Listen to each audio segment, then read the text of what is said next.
I have no authority, moral or expert, to criticise the country's war effort. I only know we tend to learn too late that humans were born for love, not hate. So I won't be sending my love in a bullet, and I won't be sending anyone my love in a bomb. I won't show love by destroying their homeland. No, none of the above, my friends, none.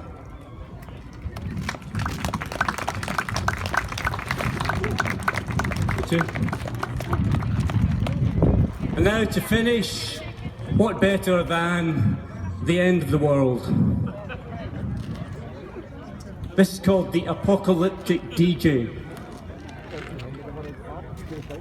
It was 8 in the morning on the last day of so-called civilization.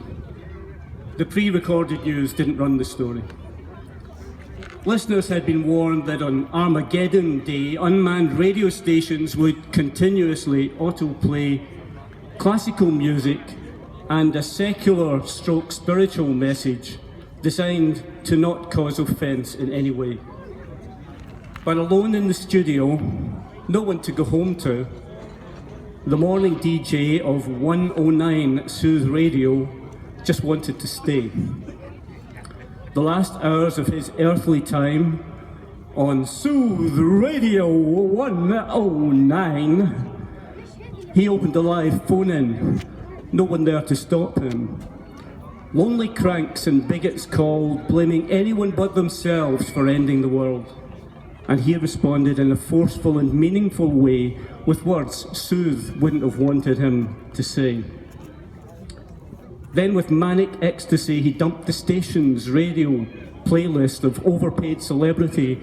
Replacing mediocrity became this man's priority. Spinning records of protest and originality, he played what he thought John Peel would play. Signing off with OMD's Enola Gay.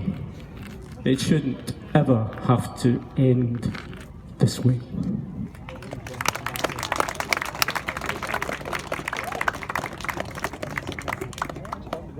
We have more dovetail poets. Harrison Hickman. Up you come, Harrison. Big welcome for Harrison, please.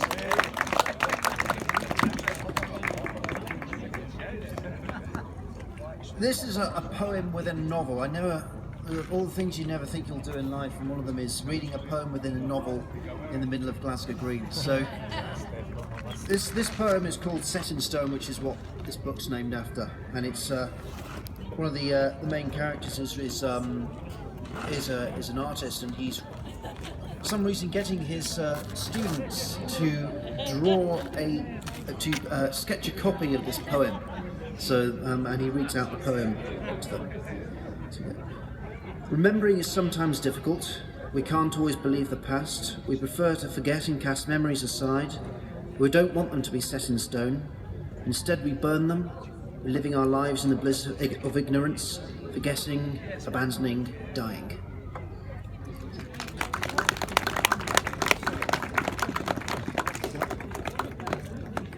Thank you very much, Harrison. You're welcome now, and our final dovetail poet, Ruben McCann.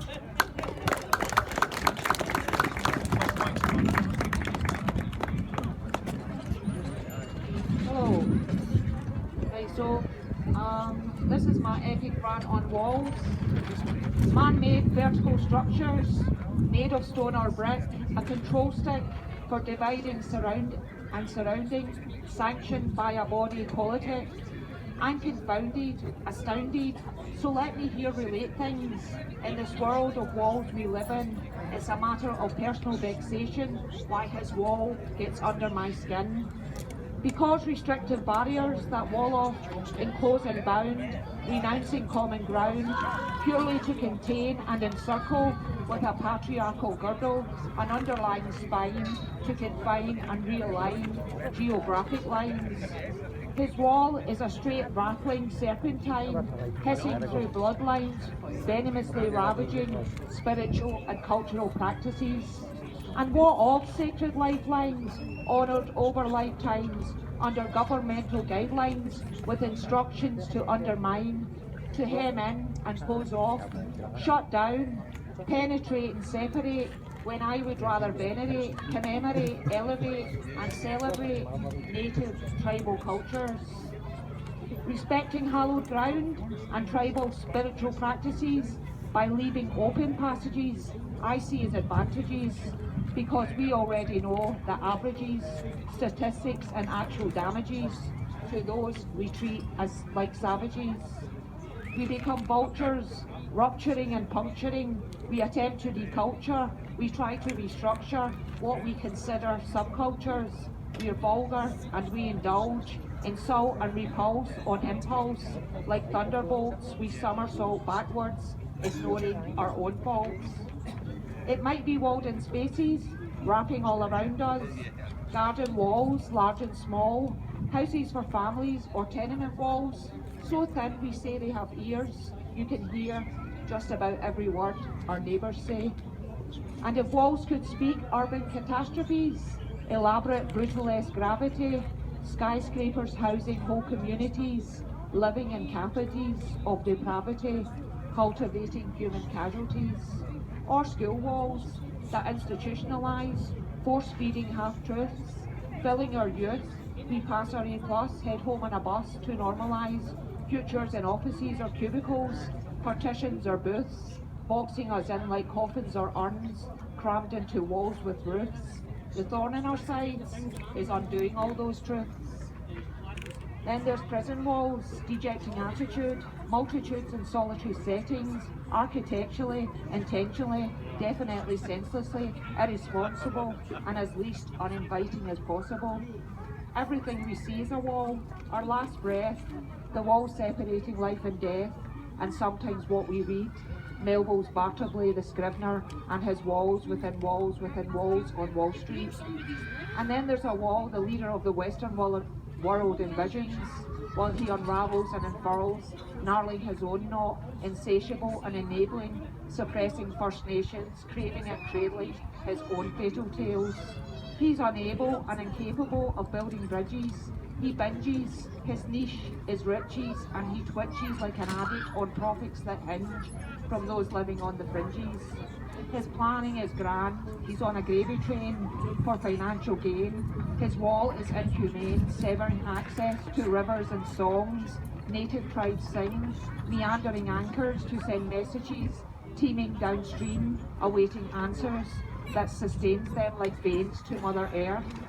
If we don't stop him, he'll spoil traditions, ruin ancient native cultures, those he treats as others, not neighbours, sisters or brothers. Historically we know this. The Great Wall of China didn't stop the Mongols or the Manchus, and yet he continues. Battling to overthrow and overflow through Mexico, people running from wars he funded with arms sales on scales we couldn't imagine. Then there's our own Antonine Wall, built by the Romans to protect the province of Britannia from the Caledonians, who fought their crusade, rode steeds through stockades for decades, in nightly cattle raids, served no purpose at all, and pretty much says it all. If fortifying walls divide, conflicting properties of humanity, I have to plead insanity. It's affecting my mentality, my capacity, my veracity, my vitality for this brutality sucks on my spirituality. And the Berlin Wall, though not impenetrable, was incomprehensible, twisted, incapacitating mental, emotional conditions, manned with munitions of oppression, an aberration, inciting isolation, confinement, and the best thing about that is they brought it down. I have to ask you, if your way of life was cut in two, isn't that an absolute taboo? Not just for me, but for all of you. So why not for native tribal cultures too? I'll leave that with you, because walls are not the answer, have never solved problems of immigration or militarisation, blocking natives from sacred grounds, burial places and ancestral migration, rooted by borders. And walls are not just symbols, they are physical barriers.